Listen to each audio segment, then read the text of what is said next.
ايوا كما كتعرفوا بلي ان المنتخب الجزائري غادر هذه المسابقه، ولكن راه ما قدم والو قدام نيجيريا، وراه بقى واقف وبزيرو تسديده. شنو كنتو كتسناو الحكم يمشي ماركي ليكم؟ وهذه اللي بقات. المنتخب ديال نيجيريا كان في حصه تدريبيه كان تيوجد للمغرب. الا شفتوا داك الهدف اللي تسجل، راه رامي بن 70 راه كان هو اللي كان قريب لذاك الهدف. ولد زيدان تبهدل، وزيدان في المدرجات شاف ولده كيتبهدل وما ما قدرش يكمل المباراه، ناض بحالو ومشى بحالو.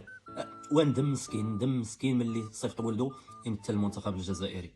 اما واحد المدرب ديال الجزائر حتى هو عاداوه مسكين، ما عرف سميتو فلاديمير بوتين ولا فلاديمير كوفيتش، وحتى هو عاداوه. حط واحد ستوري كتب فيها بلا ان الحكم مشري. شكون هذا اللي غيشري الحكم؟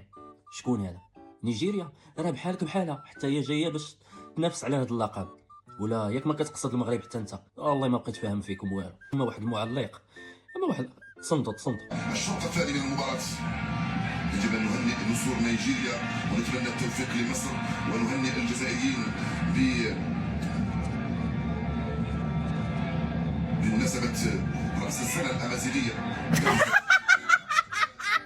او ماي جاد. كيفاش غادي تهنئ الجزائريين وراه خسروا؟ راه ما داروا والو. تبلوك السيده، ما بقى عارف ما يقدم ولا ما يوخر، ما عارف والو مسكين. صافي تلف. رياض محرز خرج وقال واحد التصريح بلي انه الحكم ماشي هو السبب ديال الاقصاء ديالنا.